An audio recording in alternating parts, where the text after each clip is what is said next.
जे अकोमोडेशन मध्ये राहते, hmm. How did you find that and how much are you paying and what kind of structure do you have at home? So सध्या इथे वेगवेगळे agencies किंवा agents available असतात. हेही थोडंसं ट्रिकी आहे. तुम्ही एजंट्सवर एकदम विश्वास ठेवून सगळ्या गोष्टी पेमेंट किंवा करू नाही शकत, जोपर्यंत तुम्ही पर्सनली जाऊन लोकेशन पाहत नाही किंवा ओनरशी भेटत नाही किंवा त्यांच्याशी बोलत नाही की प्रोसेस कसा आहे. थोडंसं ते ट्रिकी राहतं. सध्या मी राहते एका 3 बेडरूम अपार्टमेंटमध्ये, ज्याच्यामध्ये आम्ही 5 लोकं आहोत.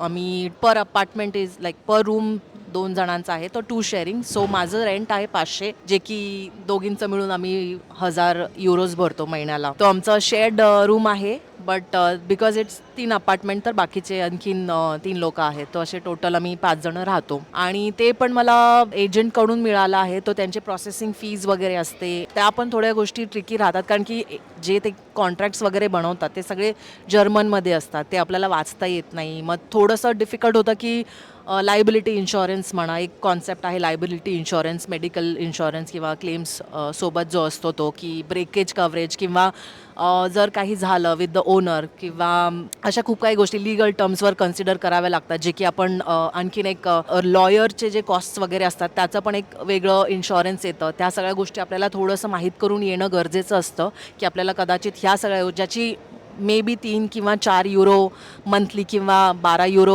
वर्षाची प्रीमियम अमाऊंट असू शकते. बट हे थोडेसे 2-3 इन्शुरन्सेस असणे पण गरजेचं असतं, जर तुम्हाला एकदमच काही माहीत नाही. बिकॉज मला थोडंसं बॅकग्राऊंड होता US मध्ये, त्यामुळे मला ह्या गोष्टी माहीत होत्या. त्यामुळे मी थोडंसं मला इझी गेलं की दोन्ही कॉन्ट्रॅक्ट्स समजणं आणि इन्शुरन्स टर्म समजणं किंवा थोडंसं कम्युनिकेट करणं, ओनर ॲज वेल एज एजंट. सो ह्या सगळ्या गोष्टी पण थोड्याशा रिसर्च करा, अंडरस्टँड करा. फर्स्ट टाइमर्स हे लोक राहिले नसेल असे घरात एकत्र, भांडण पण होतात. हो. कसं राहायचं, म्हणजे तुमचं झालंय का काय कधी? नाही, माझे म्हणजे literally yes I would say हो.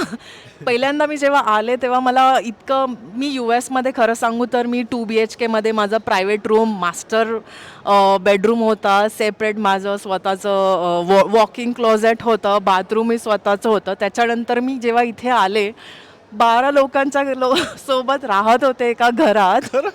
हो.